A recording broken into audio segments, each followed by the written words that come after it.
Hey everyone, thanks so much for being here and all the folks working to make this happen.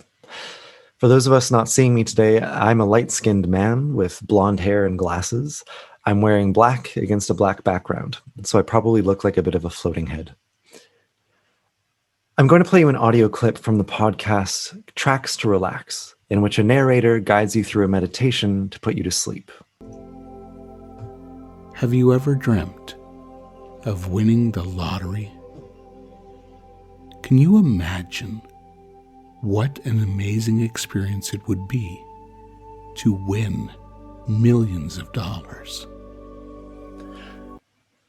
I imagine some of us might be familiar with the often accidental activity of scrolling on your phone with a TV show on in the background.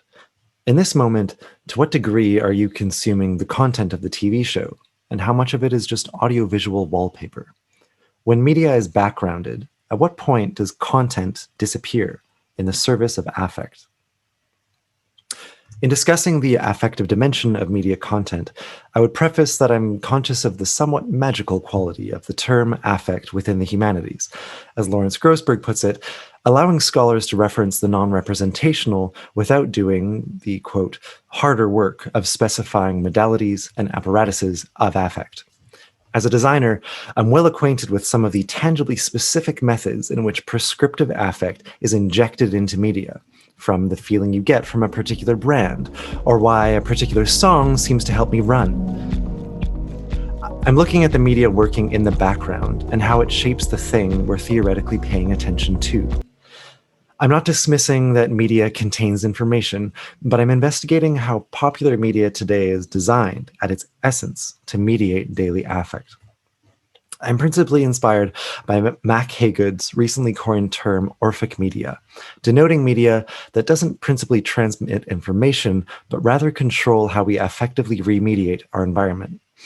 In its most distilled form, he evidences technologies such as the white noise machine, hearing aids, noise-canceling headphones, and early examples of natural soundscape recordings meant for popular consumption.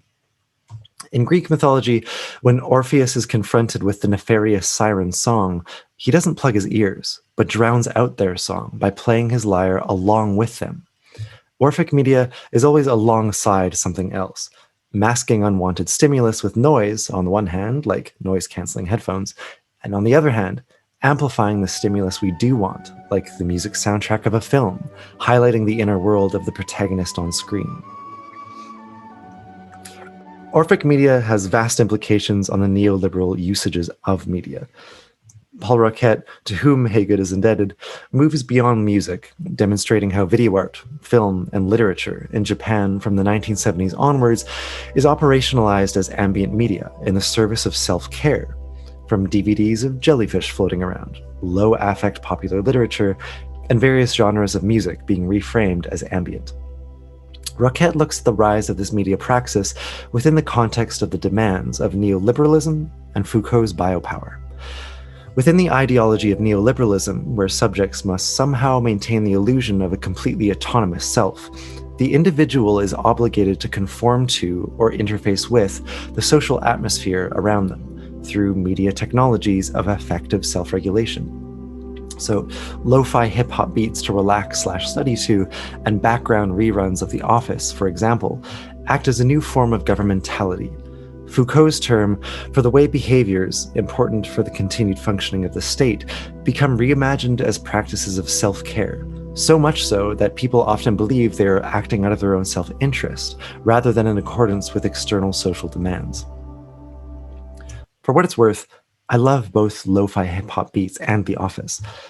Instead of discrediting the work podcasters put into getting you to sleep or denying the pleasures of The Office, I think about how media consumption practices, particularly listening practices, can be restaged and intervened, seeking out the ways in which ambient mediation can facilitate new potential forms of agency, collectivity, and resistance to dominant powers. For example, I've been researching the business model and platform design of Spotify, the leading platform in audio streaming and one of the most successful business models in consumer media today. It's an arguably quintessential neoliberal platform insofar as they're not in the business of selling music and podcasts, but rather selling access to algorithmically curated affective self-regulation in the form of mood playlists and the like, reframing listening itself as a form of self-care. Looking at Spotify through Foucault's notion of governmentality offers a crucial perspective into how self-care and affective self-regulation is a key component to consumer media today.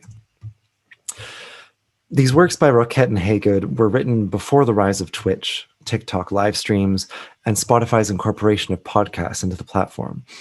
I mention these particular examples as they play significant roles in the popular media landscape, and each of them harness the idea and affect of digital co-presence.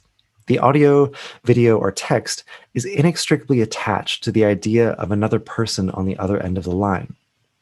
I'm interested in how the sound of another person's voice situates within the broader theoretical legacy of ambient and Orphic medias. My research began with the study of sleep podcasts, in which a narrator, by various means, tries to put you to sleep. Though the content of what you're listening to is words, the point of these words isn't to receive information, but to be affected by them and pass out. While the concept of white noise drowning out sonic distractions is relatively straightforward in that it uses the principles of physical acoustics, what about certain stories, characters, narratives have a similar pacifying effect? Like the pseudo-narrative of an ASMR YouTube video, these media practices demonstrate how co-presence, or simply being kept company, is a crucial affordance to ambient and Orphic medias. After a year of widespread physical isolation during the pandemic, Roquette's call to interrogate social atmospheres and read the air takes on a more loaded timbre. In March of 2019, at the onset of the pandemic in Montreal, I, among many others, experienced an unprecedented stillness of air.